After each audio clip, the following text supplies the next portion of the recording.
El Ministerio Internacional Hijos del Altísimo, Cadena Radial del Altísimo y Fundación JAC presentan las maravillosas historias bíblicas junto al pastor y doctor Camus Blumetti Néstor.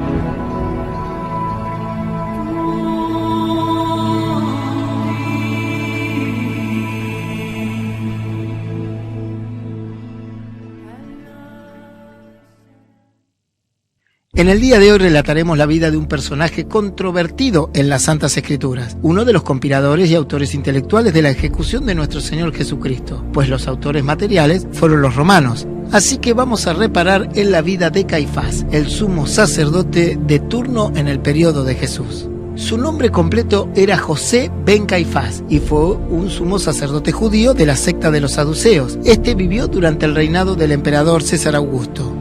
Los saduceos, también conocidos como sadoquitas, son los descendientes del sumo sacerdote Sadoc de la época del rey Salomón. El nombre Sadoc significa justicia o rectitud, por lo que la palabra saduceos puede interpretarse como justos o rectos. Luego veremos que estaban muy lejos de dar honor a ese nombre, pues fueron todo lo contrario, injustos y bien retorcidos. Flavio Josefo, el historiador judío fariseo, descendiente de una familia de sacerdotes, ha proporcionado la mayor información disponible sobre los saduceos. Escribió que era un grupo belicoso, cuyos seguidores eran ricos y poderosos y que les consideraba groseros en sus interacciones sociales. Eran los colaboracionistas que se sometían al poder extranjero, ya fueran griegos o romanos, y adoptaban sus modas y su cultura, por lo que eran muy odiados por el grupo más extremista judío, como ser los celotes. Esta sumisión al poder les permitía tener cargos públicos más importantes. El sumo sacerdote era miembro de este grupo, así como la aristocracia y los principales propietarios de tierras. Los saduceos negaban la inmortalidad del alma y la resurrección de los muertos. También negaban la existencia de espíritus o ángeles.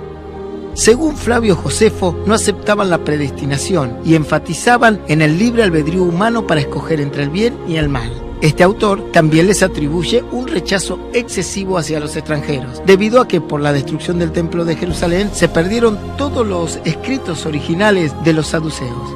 La mayoría de lo que sabemos de ellos se debe a sus contrincantes o a sus escuelas opuestas.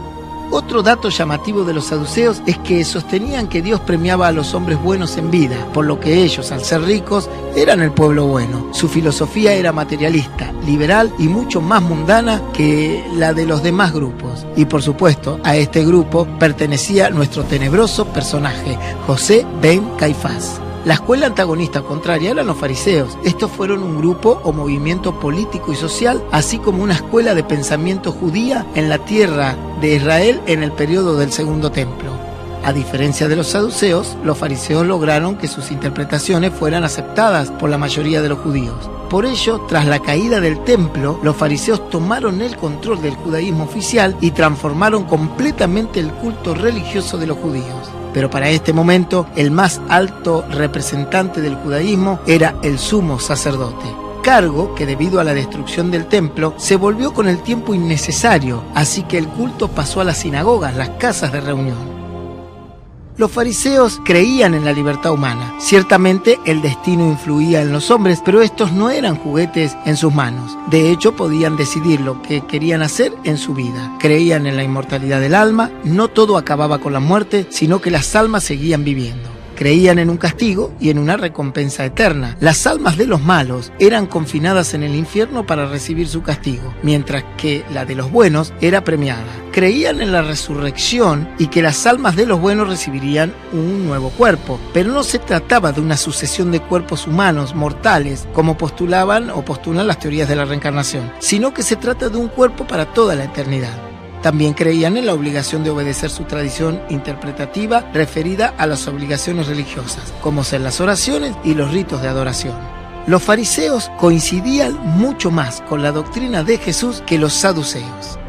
En el año 18 después de Cristo, Caifás, el saduceo, fue nombrado sumo sacerdote por el procurador romano de Judea, Valerio Grato. Caifás estaba casado con la hija del ex sumo sacerdote Anás, otro conspirador y autor intelectual de la condena de Jesús. Caifás se mantuvo como máxima autoridad religiosa judía durante toda la administración de Poncio Pilato, en el que ejecutó el acto material de la muerte de Jesús. Y ocupó este cargo durante aproximadamente 18 años. Como saduceo, Caifás no creía en la resurrección de los muertos, y lo contrario, lo antagónico de esta creencia eran los fariseos. Como referimos anteriormente, ellos sí creían en la resurrección. Según nos relata el Evangelio de San Juan, las noticias sobre la resurrección de Lázaro realizada por Jesús alarmaron grandemente al sumo sacerdote, hasta el punto de que el Sanedrín, el Tribunal Supremo de los Judíos, se reunió en una sesión extraordinaria para decidir lo que harían con la vida de Jesús. Pues el milagro de la resurrección de Lázaro fue extraordinario. No solo resucitar a un muerto, sino que también este acto sobrenatural se realizó al cuarto día, y el muerto, Edía, estaba en un estado de putrefacción y fetidez. Recordemos que para aquel entonces no había tecnología para certificar la muerte, y existen patologías donde un paciente puede estar inconsciente con una frecuencia cardíaca muy baja, casi imperceptible a la palpación del pulso radial o a la auscultación con el oído. Por esta razón existían los velorios, pero pasados los 4 días no había duda de su muerte. Y sumado a esto, algunos autores refieren que los judíos creían que el espíritu del hombre se alojaba en su nariz y permanecía por 3 días allí hasta la muerte definitiva de la persona. Estos autores o intérpretes creen fervientemente que por este motivo Jesús esperó 4 días para resucitar a su amigo Lázaro, y de esta forma demostraría aún más su poder sobre la muerte. La reunión especial estuvo presidida por Caifás, en calidad de sumo sacerdote en sus funciones. No obstante, su suegro Anás, que mantenía una gran autoridad dentro del tribunal, pues él fue el anterior sumo sacerdote, también influyó notablemente en la resolución del caso. De esta tenebrosa reunión salió la famosa frase de Caifás, que plasma su pensamiento sobre Jesús: conviene que muera un solo hombre por el pueblo, refiriéndose a Jesús, y no perezca toda la nación. Es mejor que muera un hombre por la nación, por muchos, por miles, sin comprender él, o sea Caifás, que Jesús moriría por todos. Él tenía miedo y no comprendía el plan del Señor. De esta manera, al anochecer, después de ser arrebatado, Jesús fue llevado a la casa de Anás, donde fue detenido, lo interrogan, le preguntan sobre su doctrina, lo que él enseñaba y sobre sus discípulos. Jesús le replica que no necesita preguntarle sobre cuestiones doctrinales, que averigüe en el pueblo, pues él enseñó y dio su mensaje públicamente, no de forma privada ni oculta. Esto valió que un guardia neciamente le propine un golpe en su rostro y le grite a Jesús: ¿cómo te atreves a contestar así al sumo sacerdote? Sin saber que había golpeado injustamente al verdadero y único sumo sacerdote de la humanidad.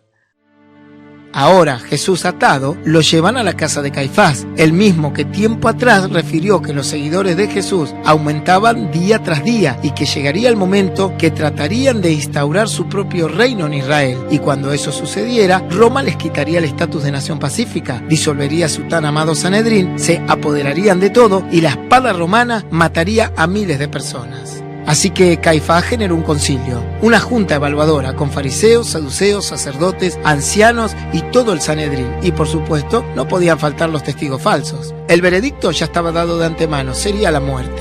El Sanedrín era el tribunal supremo judío que tenía jurisdicción especialmente en cuestiones religiosas. Se formaba por 70 miembros, entre los que figuraban escribas, rabinos, fariseos, sacerdotes, saduceos y ancianos. No se podían reunir cuando estaba oscuro, porque decían que no se puede distinguir entre un hilo blanco de otro negro. Tampoco se podría distinguir entre la verdad y el error.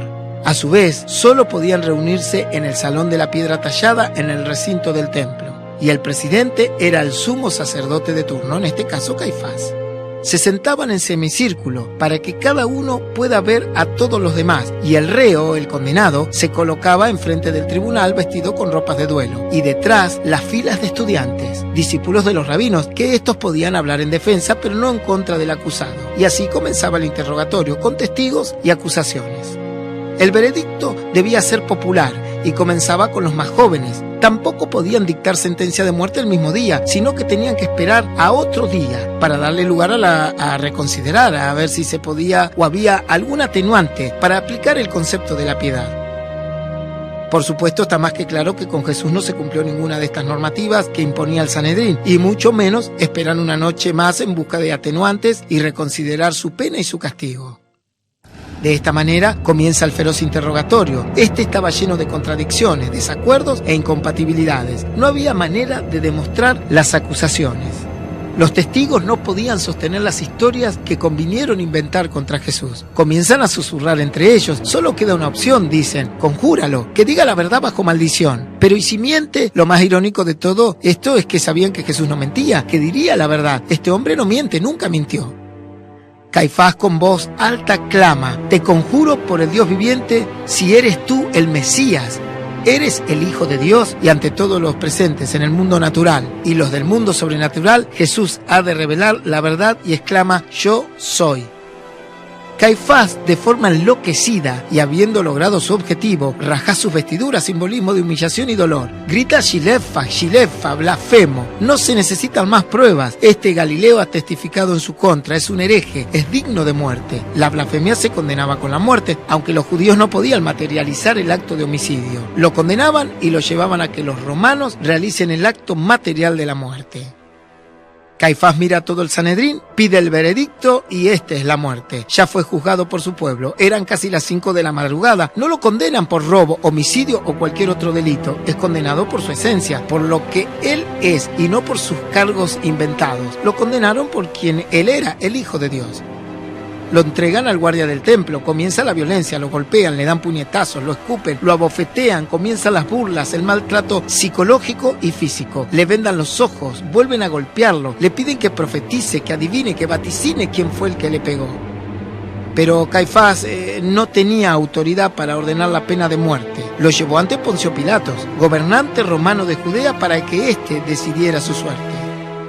Los romanos, por lo general, no realizaban ejecuciones basadas en las transgresiones de la ley judía.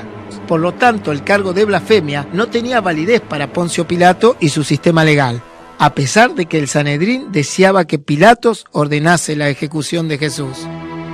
Por lo tanto, la idea o la posición de Caifás era establecer que Jesús era culpable no solo de blasfemia, sino de proclamarse el Mesías, o sea, el Salvador enviado por Dios y anunciado por los profetas para liberar al pueblo de Israel del orden establecido. Esto podría ser entendido como el retorno de un rey de la descendencia de David, y esto sí podría haber sido un acto de sedición que podría merecer la pena de muerte por parte del Estado romano, pues los romanos no tenían problemas con las religiones. De hecho, ellos eran politeístas y adoraban varias deidades, tenían un variado panteón de deidades romanas, pero cualquiera que se proclame algo o ser alguien sin el consentimiento de Roma, eso sí no sería tolerado. Y de esta forma, Caifás logra la crucifixión de Jesús, creyendo que se resolvería este gran problema para él.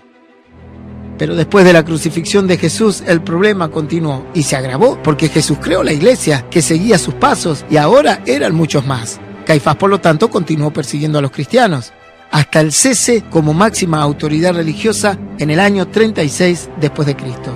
En una ocasión llevó a los apóstoles ante los líderes religiosos para advertirles de la prohibición de diseminar las enseñanzas de Jesucristo. Y aunque la Biblia no nos dice nada más de él, se cree que Caifás murió asesinado en la toma de Jerusalén por los romanos. Algunos artículos de noticias informaron haber descubierto la tumba de Caifás en el cementerio descubierto cerca de Jerusalén, donde un cajón o sarcófago refería a una inscripción y era el nombre de este sumo sacerdote. Pero otros eruditos consideran que esta noticia es apócrifa o falsa. Esta es la biografía de Caifás, el sumo sacerdote que condenó a Jesús en las maravillosas historias bíblicas.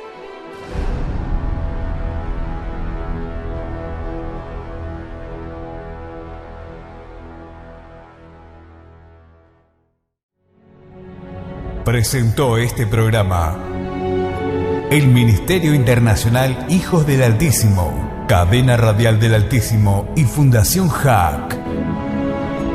Para seguir disfrutando de estas historias, suscríbete a nuestro canal de YouTube, Las Maravillosas Historias Bíblicas.